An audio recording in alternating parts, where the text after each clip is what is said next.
역대상 27장 1절에서 34절까지 말씀을 살펴보도록 하겠습니다. 다윗은 국가의 안정과 공의로운 운영을 위해 군대 조직과 행정관리 체계를 세웁니다. 통치 말기를 맞이하여 종교 분야뿐만 아니라 군사와 일반 행정 분야까지 완전히 조직을 재정비하여 아들 솔로몬에게 안정된 나라를 이양하고자 하는 다윗의 굳건한 의지를 볼 수 있습니다. 성전 예배 조직과 군대 및 행정 조직의 편성으로 견고한 왕조가 이루어지게 됩니다. 1절에서 15절은 군사 조직 상비군 12반차입니다. 다윗 시대의 상비군 제도가 마련됩니다. 상비군은 직업군인이 아니라 국가의 비상상태에 대비하기 위해 조직된 민병대를 가리킵니다. 상비군은 이스라엘 가문의 우두머리, 천부장, 백부장, 왕을 섬기는 관원들로 구성되어 각 반열이 24,000명씩 12개 반차로 편성되었고 1년 중 한 달씩 교대로 복무하는 체계였습니다. 이런 체계적인 군대 운영 방식은 백성의 부담을 최소화하면서도 국가 안보를 유지할 뿐 아니라 각자 삶의 자리도 지킬 수 있었습니다. 2절에서 15절은 매달 각 반차의 군대 반장을 소개합니다. 소개의 마지막에는 그의 반에 24,000명이라 라고 하는 후렴구가 반복되어 각 반의 임무와 인원의 균등성을 나타냅니다. 12반 반장 중 반 이상이 유다지파 출신으로 유다가 다윗 왕정의 핵심 기반임을 보여줍니다. 반장은 모두 다윗의 30인 정예군 소속으로 이들의 출신 배경과 함께 소개합니다.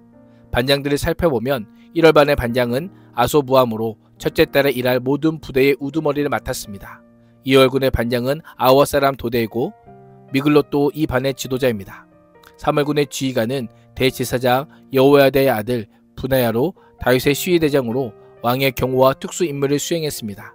또한 둘째 삼명정의 2인자로 여러 공적을 세웠습니다. 그의 반차의 아들 암미사밧도 있었습니다. 4월군의 지휘관은 아사엘의 아들 스바냐입니다. 요압의 아우 아사엘은 이미 아브넬에게 죽임을 당했습니다. 다윗은 아사엘 사후 그의 공로를 인정하기 위해 이처럼 기록한 것으로 보입니다. 5월군의 지휘관 이스라엘 사람 사뭇은 30인 용사 중 하룻 사람 사뭇과 동일인으로 보입니다. 6월군의 지휘관은 드구아 사람 이게스의 아들 이라입니다. 7월군의 지휘관은 에브라임 자손에 속한 발론 사람 헬레스입니다. 8월군의 지휘관 십부게는 게셀에서 블레셋 거인을 죽인 용사입니다. 상비군은 12반차로 각 반 24,000명씩 총 28만 8천명에 이르렀습니다. 16절에서 24절은 행정조직 12지파의 행정관입니다. 이스라엘 12지파를 관할하는 지방 행정관을 소개합니다. 행정관들은 지파의 어른과 지도자로 소개됩니다. 이들의 구체적인 업무는 언급되지 않지만 이 조직은 솔로몬 때에 12개 행정구역으로 개편되어 왕과 예루살렘의 중앙 집권화를 이루고 왕실의 식량을 조달하며 기타 경비나 인력을 제공했습니다. 다윗이 세운 행정관은 총 12지파의 아론 지파가 추가되었습니다. 첫 6지파는 르우벤, 시므온, 레위, 유다, 이사갈, 스불론 지파로 레아 아들들의 출생 순서를 따릅니다. 다음 6지파는 라헬과 관련된 아들인 납달리, 에브라임, 서쪽 므낫세, 동쪽 므낫세, 베냐민, 단지파가 소개됩니다. 므낫세 지파의 행정관으로 두 사람이 언급되는 것은 므낫세의 영토가 요단강을 사이에 두고 동편과 서편으로 나뉘어 있었기 때문입니다. 실바의 수생 각과 아셀은 제외되었습니다. 이례적인 것은 레위 지파의 지도자 하사바 외에 레위 지파 가운데서도 아론 지파만을 따로 관리하는 관리로서 사독이 임명됩니다.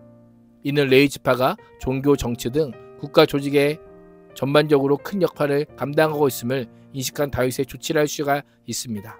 23절은 다윗이 20세 이상의 남자들은 세지 않았다라고 합니다.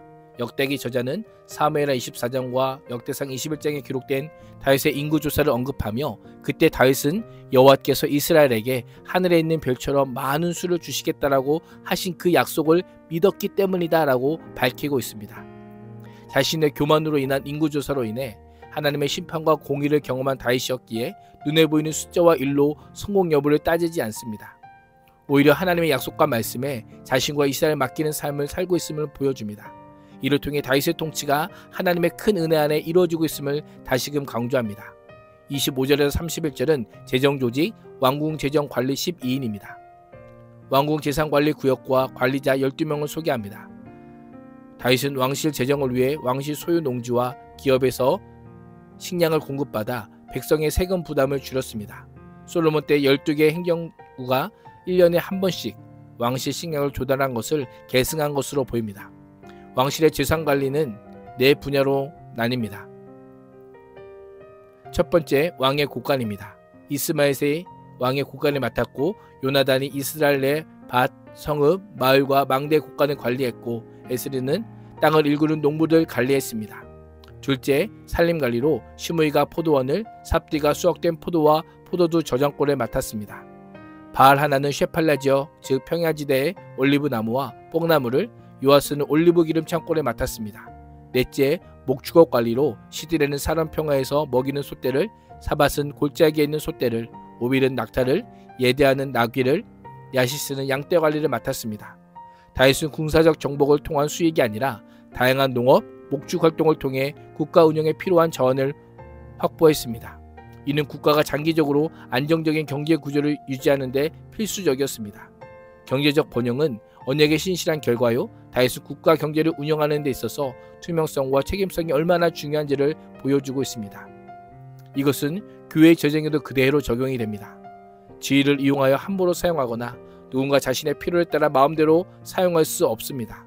교회 재정 관리는 투명하고 정직하게 이루어져야 하며 하나님께서 맡기신 재정이기에 하나님 앞에서 신실하게 관리하는 청직의 자세로 감당해야 합니다.